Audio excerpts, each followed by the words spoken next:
Dawn of the Dead.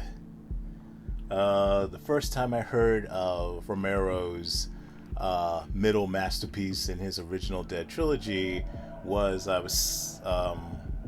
I was 7 years old, and I was on a school bus on my way home, and this was in Manhattan, and I was looking out the window and I saw some posters that were plastered onto a building, some movie posters. And this wasn't like in the subways where there's like a designated area to like post movie posters or to put movie posters within bus shelters. This was like somebody like saw a spot where they knew that would get a lot of eyeballs, a lot of traffic, like human traffic. And I'll just go ahead and get some adhesive, brush it on the walls, and then slap these posters on there. It was this thing I saw quite a bit in the late 80s when I was a kid, and particularly like in places like Times Square. And three movie posters in particular that caught my eye that day while I was on the school bus was Night of the Living Dead, Day of the Dead, and in the middle there was this film which I never heard before, called Dawn of the Dead. This movie poster, if I remember, resembled the one that was on the VHS cover of Dawn of the Dead, like the first one that came in the US. I think it was released by EMI Video, I think. And yeah, it's the one that has a Roger on it, and I think it's like the multiple faces like Roger, like rising up, like I guess from the dead. And I love that poster a lot, by the way. But I love the original classic one too. I love all the Dawn of the Dead posters that are out there.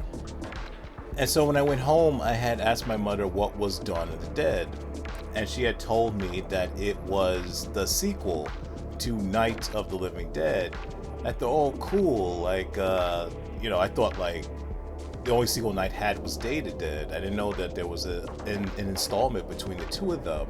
So I thought it was cool. Like now there's three of these films, these zombie films that I would love to see: Night, Dawn, and Day. And it took me a number of years to see Dawn of the Dead.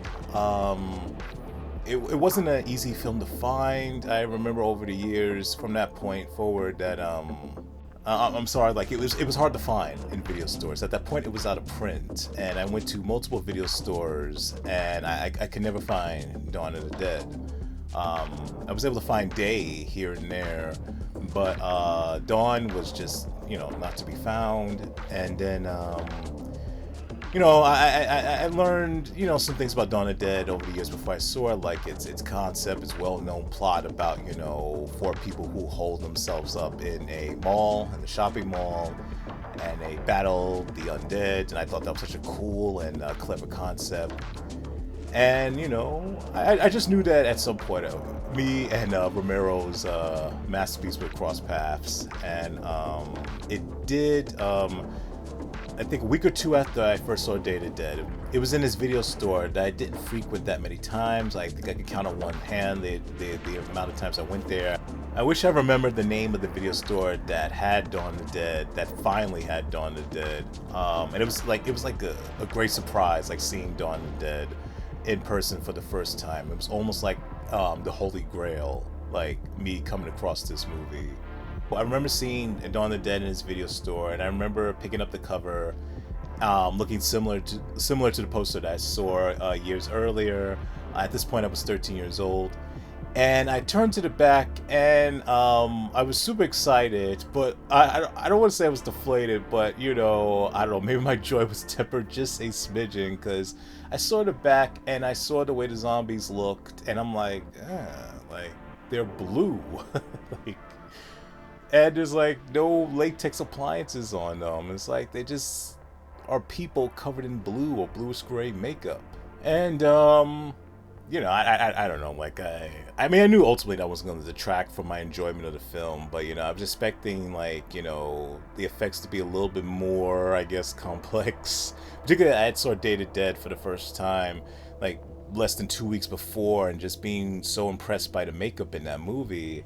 And even remembering what the makeup looked like in Night of the Living Dead, like I thought that it was more impressive in that film. And Night of the Living Dead precedes Dawn by a decade, so I was surprised by how simplistic the makeup seemed. Even though I do like the look of the makeup now, and some of the zombie appliances actually were complex in the film with some of the featured zombies. And I wouldn't have it any other way. Like I love the way the zombies look in Dawn of the Dead. So we went ahead and rented Dawn of the Dead, and I saw it for the first time with my two brothers that Saturday night, and it definitely was an experience for the ages. Easily one of the best movie experiences I've ever had. It was just pure cinematic gold. Starting off like just in a very gripping manner with the foreboding opening of Fran waking up from one nightmare and entering another nightmare with the chaos that is that newsroom. The movie cuts from the ridiculously intense chaos of the newsroom to the even more chaotic situation that's happening with the siege at the public housing tenement. You have SWAT, you have zombies, you have residents, and they're all like just, entangled in this perfect storm of just, incredible clusterfuck of a really fucked up situation. It seems like everything that can go wrong in this scenario can go wrong. You have, SWAT members going ahead and recklessly shooting residents. You have residents, reanimated, biting other residents. You have zombies breaking out their containers. You have, officers versus officers. You have just, I don't know, just a storm of shit that is occurring within this building. But you also have, like, as they say, the beginnings of a brief but beautiful friendship between easily one of the best pairings on screen, Ken Foray's Peter and Scott Reineker's Roger. They're just their chemistry is off the charts.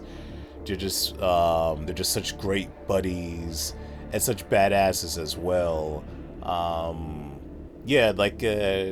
Just everything, you have the best of humanity and the worst of humanity, inside, the walls of this building. And but for the most part, like, these scenes are pretty horrific during this siege.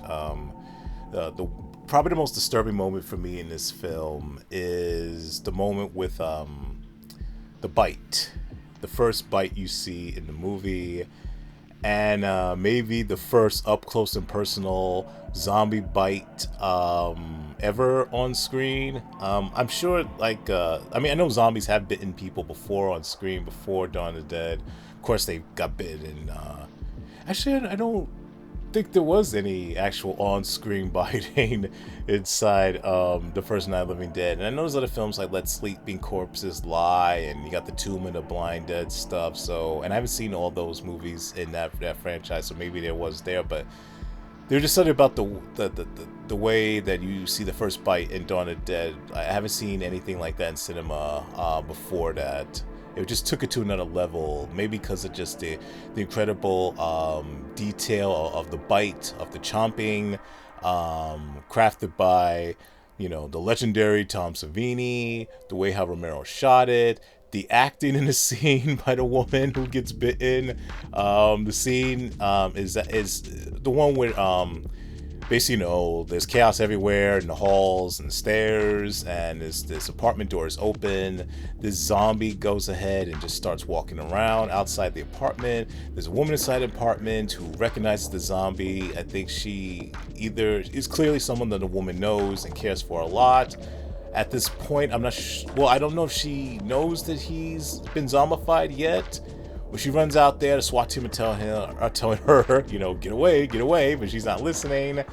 And then she, hugs the guy, embraces him, holds him in some way. She doesn't get a clear look at a zombie face, but the zombie turns around to see her, and then she knows, she's fucked, and but she clearly sees that her loved one has passed and walking dead and hungry for her flesh. And when he goes ahead and chomps into her shoulder area, I remember seeing that for the first time, and it's just, I don't know, like, what the fuck? And I've seen zombie bites before in films. I mean, I saw Day to Dead just 2 weeks or so before it, and that's about as graphic as you can get. But I don't know, there was just something about the way how the scene was shot, how visceral it was, and intense, and up close in your face, and just, I don't know. It's like the first time I had seen a zombie bite on screen. It really sent a shockwave through me. Of course, like I mentioned how graphic the scene was, and how authentic the bite looked, courtesy again, of the great Tom Savini. But I have to say, the thing that sold the scene the most was the woman's reaction to getting bitten. It was like, it didn't seem like she was acting at all. It just seemed all too real, all too authentic. And from what I read years ago, that she actually was bitten for real, that the actor's bite was a little bit too wide, and it went past the appliance that was on her, that he had to bite into, and went past that and into her actual flesh. Now, I don't know how deeply the bite went. I hope it wasn't too deep. But yeah, like, he bit her for real, and it looks it, and that makes perfect sense why the scene works as well as it does. I've never seen a better bite than that moment, and I certainly have never seen a reaction to a bite than in that moment. When I saw that moment, it was like, yeah, this film is not playing around, this film's for real, and we are gonna be, we're basically going to be locked into one crazy ride from this point forward, but also one that's compelling and clever. The next sequence that also had a really firm grip on me was the scene also happens during the siege, and it was the head exploding. I had seen head explosions in movies before, but again, never quite like this. Like, it was just like a gut punch. Maybe because also it just comes out of nowhere. There's no setup for the head exploding. It just explodes. Most things that you see head explosions, you can see them coming. They're building up to it. This one's just like, you got Wooly going ahead and shooting everywhere, and then all of a sudden he kicks that door open and he just shoots that poor guy with the shotgun, and his head just explodes, and it explodes like, just, I don't know, I've never seen an actual head explode, but that looked pretty real though, and just, I don't know, and then again, Romero helped sell the scene with, adding that, seeing that woman screaming immediately after the head exploding, and yeah, it's just along with Scanners. I mean, Scanners is my favorite head explosion of all time in the film, but that comes pretty close. That scene, and it's just everything else that happens during that siege is just some off the charts, like, super intense stuff.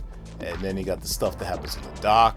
You got the stuff that happens out in, I guess, on the airstrip field, and then when they finally get to the mall, and then everything else that happens inside the mall. Like, Dawn of the Dead is a super intense film. Even when it's quiet, it's intense. It's unsettling. It's a film that is, like, perpetually pulsating in all the best ways. Like, rarely have I ever seen a film that has held me to the edge of my seat like that one.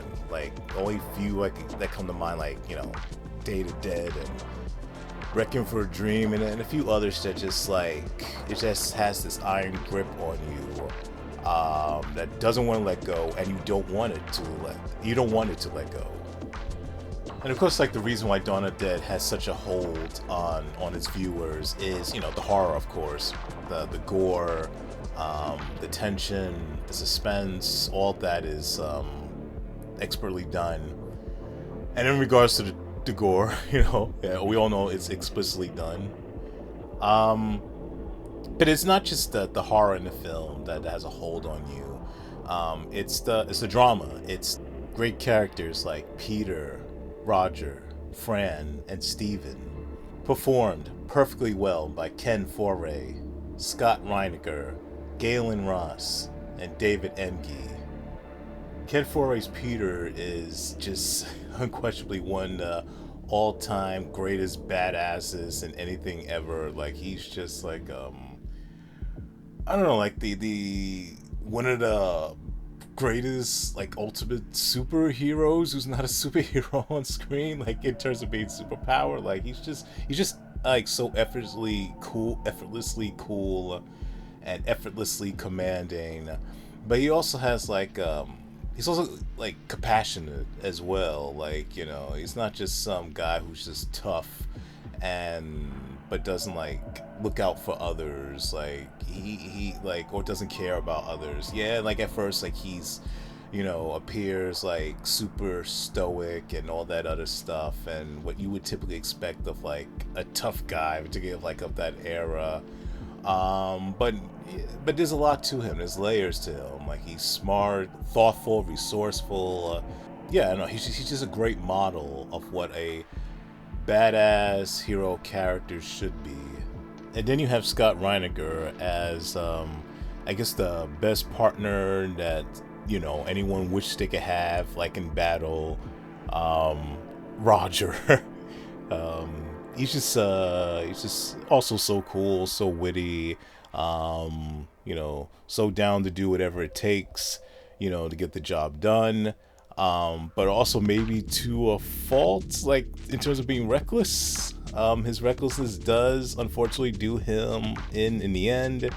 But he was coming from a good place. Maybe not the best, judgment, but he definitely was coming from a good place.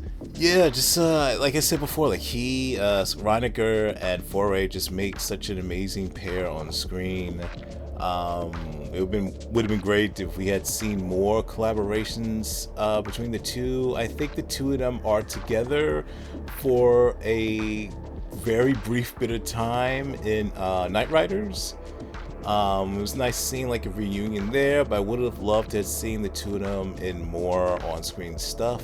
But also, I'm very grateful for what we did get, and I'm also very grateful for Reiniger's performance in the film, particularly like his last moments in the film are very, very memorable.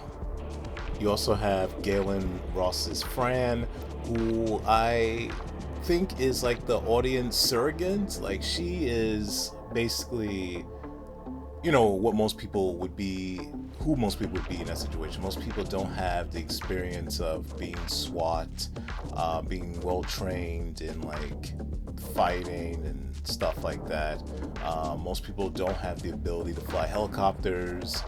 Most people, they just, have their most people, they would just have themselves to rely on instead of like a special skill, like in regards to survival, or what would help you survive inside a chaotic apocalyptic situation that's like one and Dawn of the Dead. Yeah, she's just an everyday woman, an everyday person who gets thrown into this definitely not so everyday situation.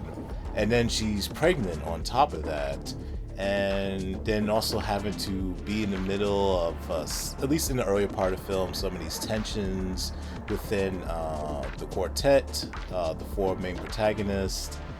And yeah, just basically doing her best to survive with what she has. And she does survive in the end. And she does manage to gain skills and listen and learn, and that's why she gets to make it to see another day, to literally, fly them or who's ever left to the promised land, or at least to a possibly better tomorrow. Galen Ross is really, really, really amazing in the role. I don't think she gets the prop that she deserves for the role, and that's the thing that often happens when you have a character that's like I don't want to say understated, but like if they're not like I guess like striking in some way personality wise, they could be overlooked. If they don't stand out in some striking way, they could easily be overlooked. And like that movie wouldn't be the same without her. That group dynamic would not be the same without her. She's just awesome. And last but certainly not least is Steven, played by David Emge. And I think his character is also like in some ways like I don't want to say the audience surrogate, more so that he's like if Peter is everything we would want to be in that situation, then Steven is the character we least to be, but maybe more likely in some ways would be like and you can and it definitely you can say that there's flaws in all the characters in one way or another. Steven is at times on one hand overly confident and profoundly insecure. He may be in some spots too cautious, in other spots not cautious enough. He could be presumptuous, overtly so. Like I don't know. He's just he runs the range, like through the range of like emotions and ideals, like mindsets that can get you in trouble, particularly inside very precarious situations like the one they are in Dawn of the Dead. But he also is he also has good sides to him though too, and he is a good person. He is a good person. He just at times is not necessarily using his best judgment, allowing his emotions, which would be high at that point. There's nothing wrong with that. There's nothing wrong with being emotional, but maybe let his emotions or just certain trains of thought get the best of him. And ultimately, unfortunately, like Roger, it gets the best of him in the worst way possible. I think it's really commendable the way how David Emge plays the role of Steven, because in a lesser actor's hand, Steven could have been really pathetic to the point that it was really off-putting. David knew how to walk that, keep that balance, walk that tightrope right on like being like, oh man, what are you doing, man? You're like really messing up, and still manage to keep you on his side. And that's a hard thing to do, like to veer back and forth from like, man, like what the fuck, like you just want to go ahead and strangle this character, but at the same time, like you still want to see this character make it out to the end. You're still rooting for this character, someone who is definitely very flawed, but also is you're just very sympathetic to. And he's just amazing in roles. Well, they all are, like the four of them, the quartet. They are probably my favorite quartet in all of cinema, like in terms of characters. Like if you have a group of four, I just love their characters so much. And like in terms of movies, like I just said, I'd say they're my favorite, the four of them. Other amazing things about Dawn, of course, this goes without saying, is Tom Savini's, all-time great effects. The blood in the film is, the red is not, ideal red if you're trying to go for the most realistic blood, but I love the fact that the blood doesn't look realistic in the film. It adds to like, the film has like this comic book aesthetic quality to it, and it's just larger than life. Dawn of the Dead, which was amazing for a film that costs less than $2 million, that it just feels so grand and epic. And Savini's, the color of that blood adds to that. This full color, horrific extravaganza. And the effects, are memorable. The gore set pieces, the makeup, particularly with zombies like Steven, the plaid shirt zombie, and other zombies in the film that are just all-time great zombies. And Savini's work is there's a reason why he became a major superstar. Tom Savini, with the work he did in this film, like all the accolades, all the fame he got was well earned, because of his outstanding work in this great movie. I love the cinematography by Michael Gornick. This up there with this along with Day to Dead to me are my two favorite movies of his in terms of his cinematography work. And of course the score by Goblin, just such an enduring awesome work, very very unique. There's no horror score that sounded like this before. There is no horror score that sounded like this after. Like, it is just again another all-timer, greatest of all time set of music, of tracks, and just like I don't know what they were thinking. I don't know what was in their heads coming up with the score. It is just so out there. It is just so different, and I love it. Like, this score shouldn't work for a horror film, but it does. And yeah, just one of the greatest pieces of music ever crafted. And none of this would have been possible, this film, ultimately, without the film's creator, George Romero. This film, Dawn of the Dead, would have been my absolute favorite. Once of a Day, if you know me, you know Day's my favorite, but Dawn comes very very close. I'm talking about like a super short hair close within in terms of like what I think is the better two. And I think it's not like to say I think Day to Dead's a better film than Dawn.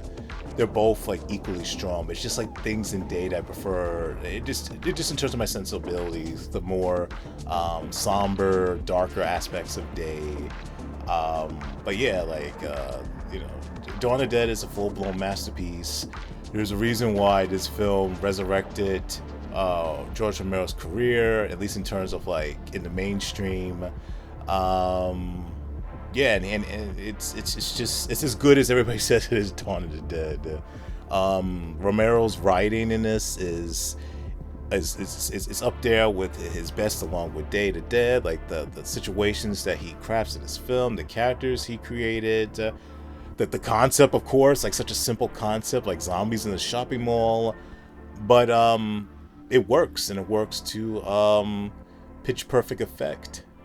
Romero's commentary with the concept of Dawn of the Dead, the whole thing with consumerism, about how we're all just consuming too much shit, how we're all buying too much shit, how we're putting all our focus and energy, or at least a great bulk of it, to buying and acquiring, and selling. I don't want to say meaningless stuff, but stuff that, when in comparison to what's most important in life, is meaningless. And again, like consuming, there's a lot of factors why we do what we do, besides being conditioned to do so. But a lot of that is, at least a good part of it, is just filling a hole. Some people are doing it to fill a hole within them. Some people just buy stuff, some sense of purpose. There are just multiple reasons why we just get stuff we don't need. And it's not just in buying like materials, like objects and stuff like that. It's like consuming. We gotta consume everything that's like out there. We gotta consume all the alcohol, or consume all the cars, or consume all the entertainment, like just overconsumption of everything. And again, there's nothing wrong with consuming things in moderation, but you can never lose a sight of what's most important. And particularly like in a situation like in Dawn of the Dead, where things that they're most dire, and we're still doing bullshit.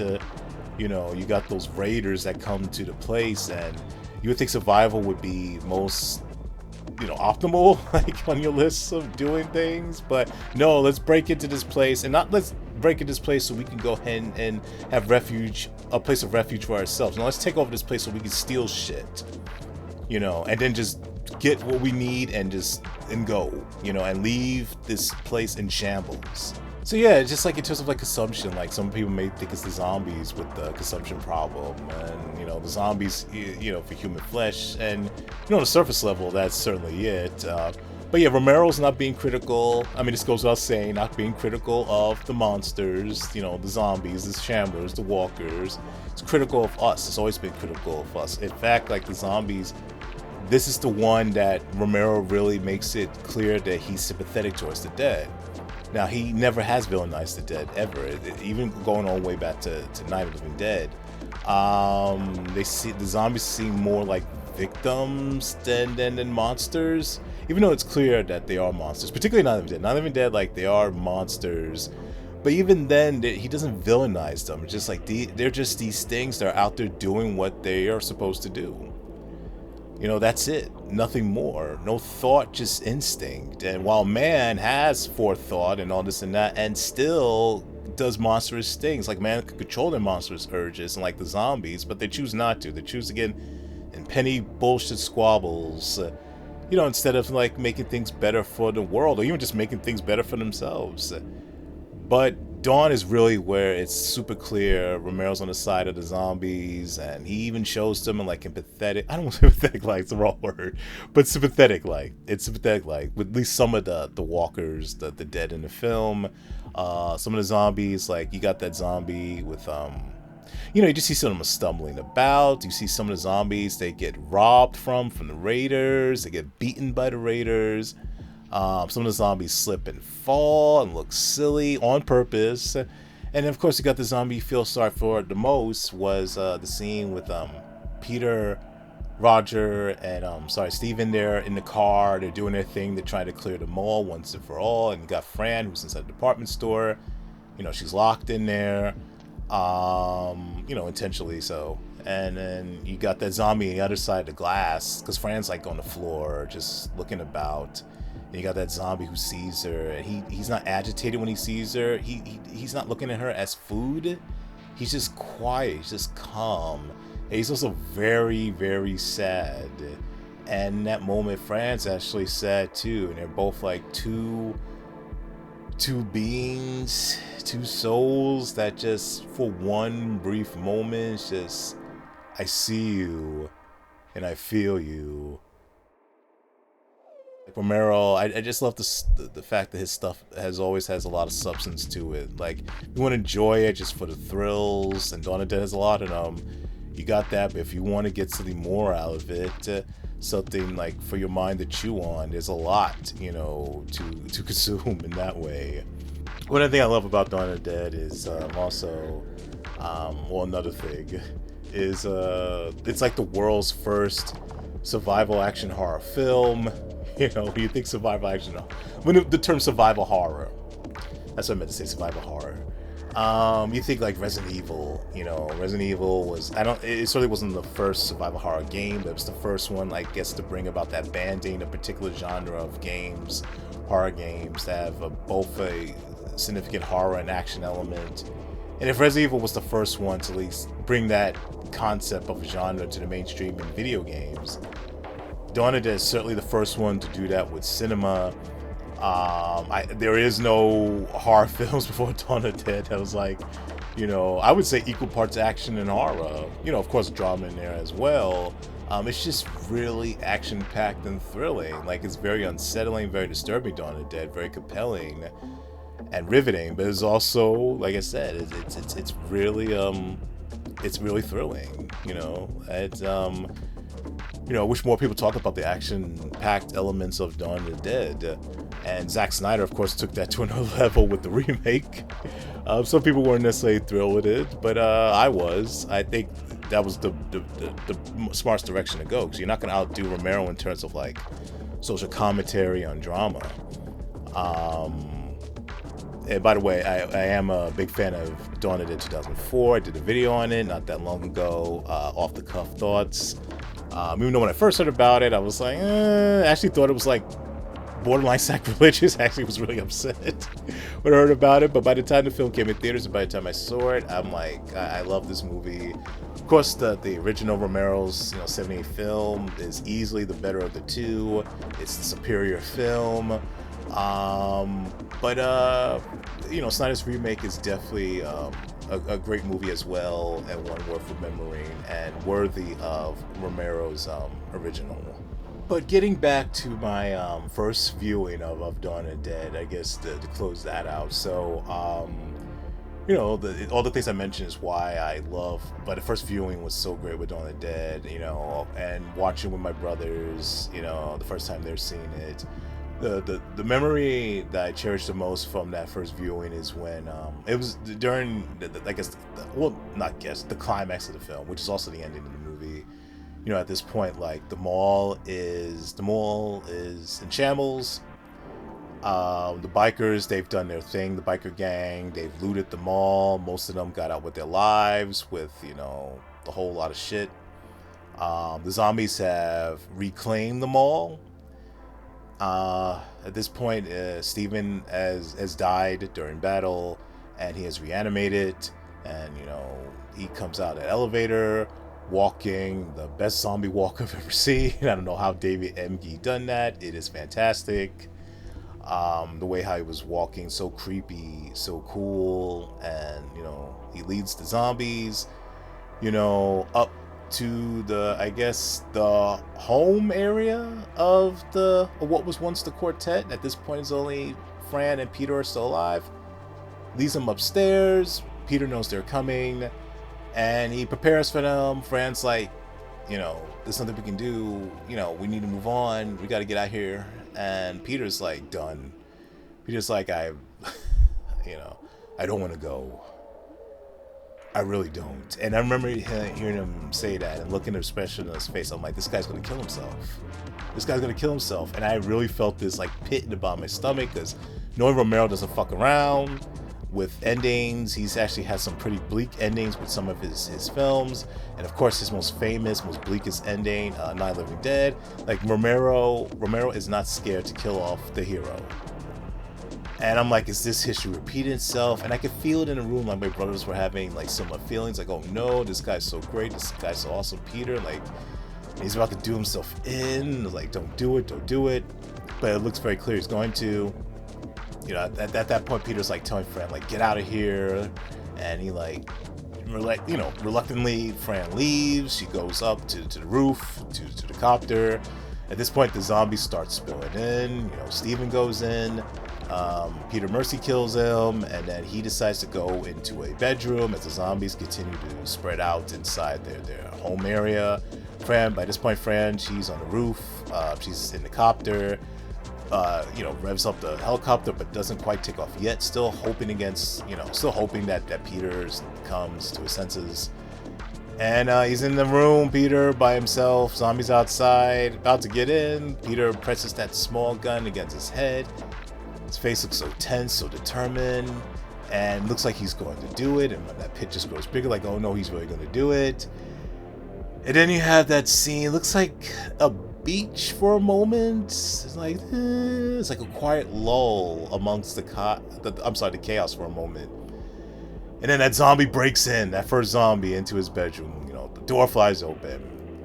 And then Peter just instantaneously switches that gun from, his temples to, like, locks it onto the zombie and just blows the fucker's head off.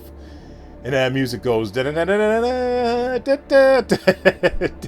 moment, my brothers and I, we just all jumped up, like, as soon as Peter, like, shoots up to his feet and, bolts out of the room and kicking ass, my brothers, like, we're all, like, cheering. We're all cheering like we're at a ball game, and our team has just won the World Series. And he just like shoots out that bedroom, and it's just like the main area of their home area, and just starts kicking ass. And then he goes and races up that ladder, and then you got the helicopter flying like France. Like, I have no choice, I have to fly up. I guess he's not coming. And then also Peter just shoots out, onto the roof. And then continues to kick zombie ass. We're like, go, go, go, go. My brothers and I. And he's just, just the way he twists that zombie's arm, and he flips over and he hits the ground and punching that zombie. And then also he stops when he sees that zombie who took his rifle from earlier. You think like maybe the two are going to clash, but the zombie doesn't give a fuck about Peter. He suddenly wants like Peter's new rifle. And then like he drops the old rifle that he took from Peter earlier in the film. He takes the newer rifle that Peter is carrying. Peter's like, has this puzzled look at his face. We're like, go ahead, take it. And then he goes to the copter, like, gets in there, like, let me in, like his expression, and Fran lets him in. And it was just wow. Just he's in it. He locks, slams the door shut in the copper door, and he's like safe. Takes a big, huge, deep breath, and we all like, whoo. Hey, Fran, you see she's relieved. It's like Peter's like, how much fuel we have left? And Fran's like, not much. And Peter's like, all right. And Fran goes ahead and flies them, it goes into the sky, into a new dawn, new day, hopefully a better one. Of course, we know what happens after dawn to the world, but just for a moment, there's hope, even though at the same time the zombies are now fully on the roof, fully in the mall. And we all know that the new day will certainly not be a better one. It's a bittersweet victory at best, but it's such an awesome fucking ending.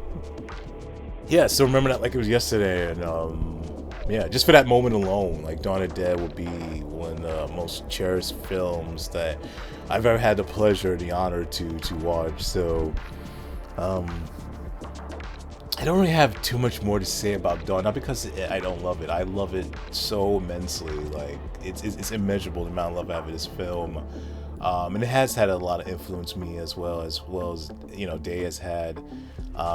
Day's had a little bit more of influence in terms of how I do things as a filmmaker and creator, but Dawn has had a lot. Like it's immense.